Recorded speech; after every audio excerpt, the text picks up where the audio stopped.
Meus queridos irmãos, irmãs e amigos em geral, novamente juntos para mais uma nova oportunidade de estudos da e na Palavra de Deus. Confesso que é com grande alegria que voltamos a nos reencontrar com este objetivo. Por isto, recebam os cumprimentos fraternais da 8ª Igreja Batista Filadélfia de Curitiba, que é a patrocinadora deste programa evangélico, bem como de seu ilustre pastor Luiz Pedroso. Hoje estudaremos mais uma lição importante, destarte da autoria do pastor Gerson Brum, e que tem como título O Poder da Palavra. Então, quais são os objetivos da presente lição? Primeiro, conhecer o que a Bíblia ensina sobre a palavra dos santos, uma fonte de bênção para repartir sabedoria e justiça. Também perceber que a boca fala daquilo que o coração está cheio. Nosso falar reflete invariavelmente o nosso ser interior. E, por fim, praticar, observando que a Bíblia é clara quando afirma que nosso sim seja sim e que nosso não seja não. Vamos zelar pelo uso da nossa língua. Vamos ao texto áureo desta lição. Está lá em Provérbios, capítulo 15, versículo 23, que leio. O homem se alegra em responder bem, e quão boa é a palavra dita a seu tempo. A introdução desta lição tem a seguinte descrição. Sabemos que elegemos nossos representantes no governo por suas propostas, promessas, seu caráter, por sua postura e conduta em determinados assuntos, ainda que não consigamos conhecer plenamente seu caráter e saber quem verdadeiramente são as pessoas. Diversos líderes do passado e do presente foram constituídos por sua capacidade de persuasão e por apresentarem argumentos incisivos sobre determinados propósitos e alvos. Esses discursos frequentemente atraem multidões e muitos com certo magnetismo espiritual e algum conhecimento da psicologia humana manipulam grandes massas. Homens sem compromisso algum com Deus, apenas com as suas próprias palavras, tiveram grande êxito em seus discursos, utilizando técnicas obscuras com pensamentos ainda mais obscuros. E quanto mais a nós que fomos salvos, regenerados, santificados e separados para anunciar as grandezas de Deus, chamados para sermos embaixadores do Senhor aqui na terra, temos procurado falar aos homens com o poder e a autoridade que o Espírito Santo nos concede. Ainda mais, se entendermos que ser santo é ser separado por Deus e para Deus, se compreendermos nossa identidade em Cristo e que aquilo que falamos deve ser também santo, é compatível abençoarmos e amaldiçoarmos ao mesmo tempo com as nossas palavras? A proposta da lição de hoje é nos levar a refletir como podemos anunciar a Cristo às pessoas por meio de um falar orientado, filtrado e conduzido pelo Espírito Santo. Ponto número 1. Cuidando das palavras. Observando o texto de Tiago, temos alguns exemplos que o apóstolo traz à luz para a igreja de sua época, mas que chegam vivas e atuais também para nós, conforme segue. A língua é um dos menores membros do corpo, mas com uma ação poderosa, tanto de construir como também de destruir. B. Tiago compara os grandes navios e a força do cavalo domados por pequenos instrumentos que os direcionam para onde deseja aquele que os governa. C. A língua é comparada a um pequeno fogo, capaz de incendiar um bosque e as grandes feras do campo sendo domadas por ela. Entretanto, o homem não consegue domar a sua própria língua. Fazendo um paralelo dos versos do capítulo 3 de Tiago com a realidade atual, observamos muitas pessoas, às vezes famílias inteiras, que foram e continuam sendo destruídas por causa de apenas uma palavra. Há muitos casos que se transformam em questões judiciais, porque o diálogo entre os envolvidos chega a um nível de tensão tão grande que torna impossível resolver o conflito amistosamente. Talvez o mais grave seja o conflito quando isso ocorre na comunidade da fé. Algo que, infelizmente, é comum entre os membros de uma igreja, ainda que o conflito entre as pessoas não seja um privilégio apenas da igreja deste século. A língua está cheia de peçonha mortal, conforme Tiago, capítulo 3, versículo 8. E quando irmãos agridem por meio de palavras seus próprios irmãos da fé, ou a seus líderes em geral, e por estarem ferindo a igreja, que é de Cristo, que foi comprada por seu precioso sangue. A lembrança deste fato deve despertar. Temos em cada pessoa, antes de tecer qualquer comentário leviano sobre a igreja, entendendo quem é o dono dela. São inúmeros os resultados desastrosos quando não há freios na língua. Mas a pergunta crucial é: e como podemos mudar essa realidade?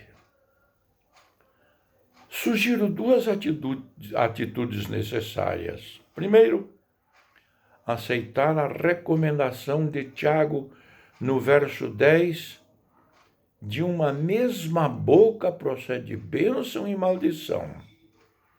Meus irmãos, não convém que isto se faça assim. De forma prática, não aceite essa situação como normal, pois de fato não é.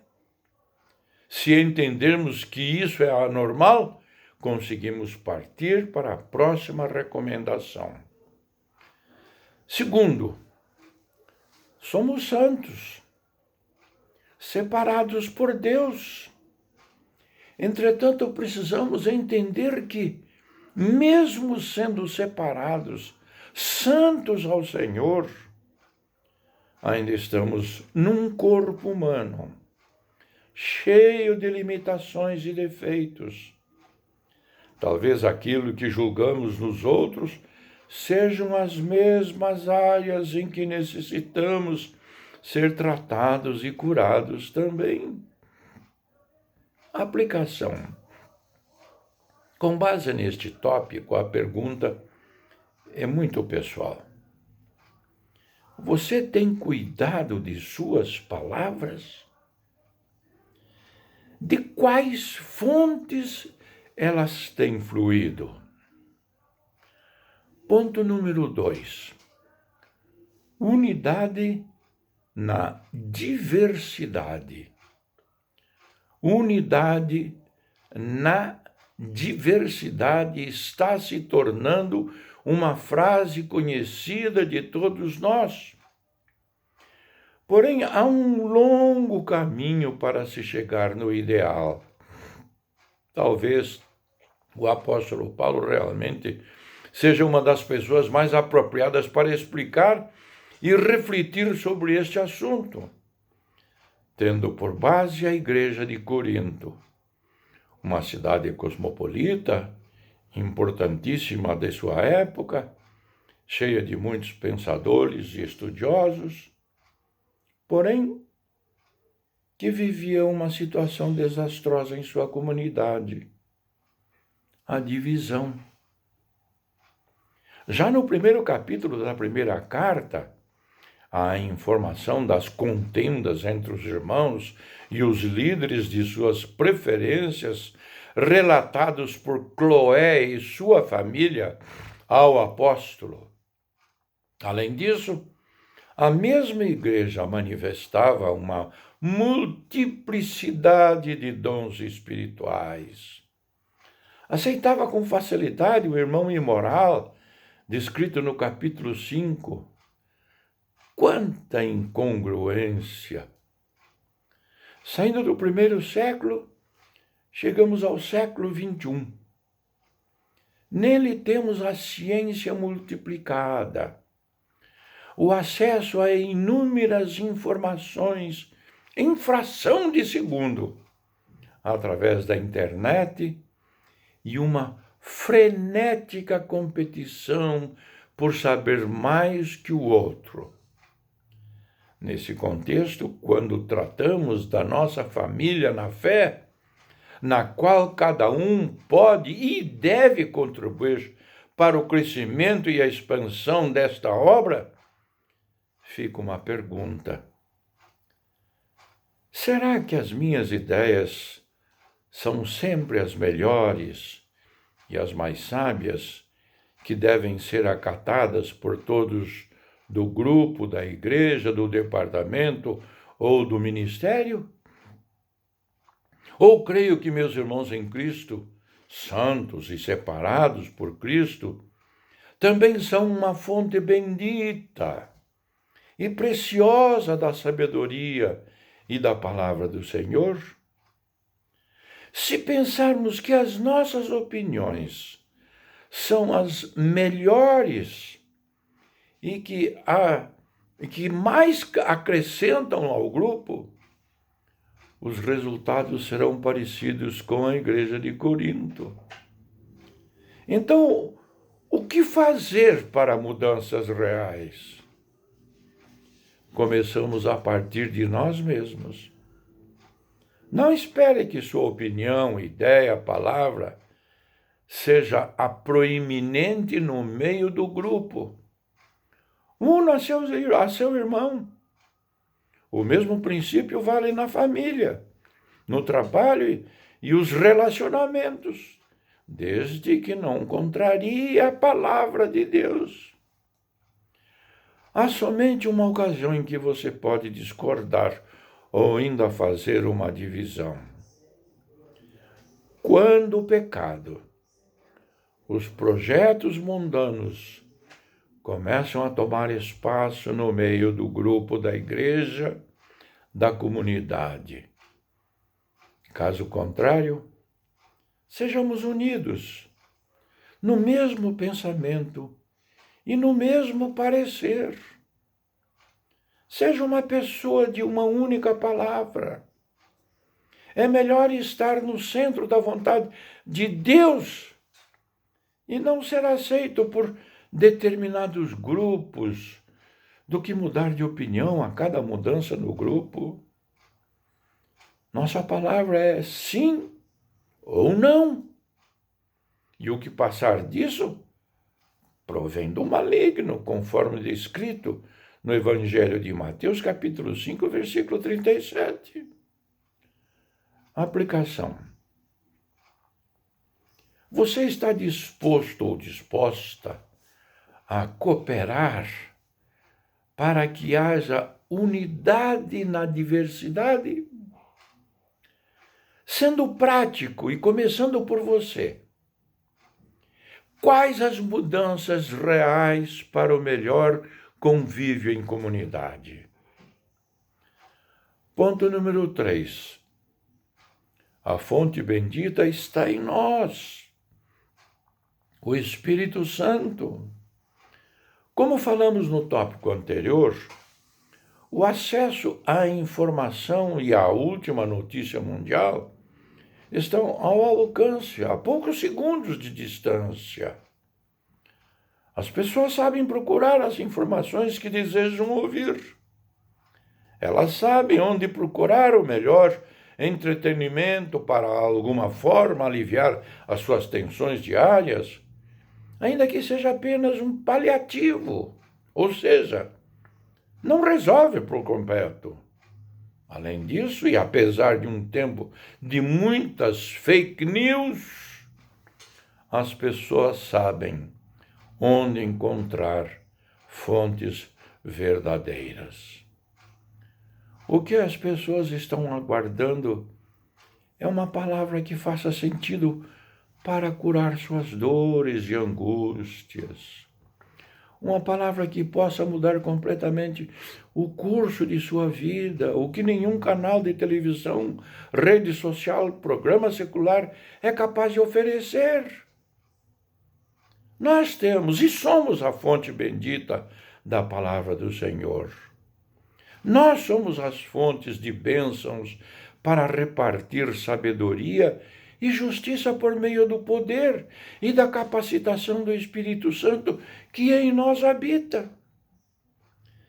Tendo esta clareza em nossos corações e mentes, como podemos ser eficazes quanto à transmissão desta bendita e preciosa palavra?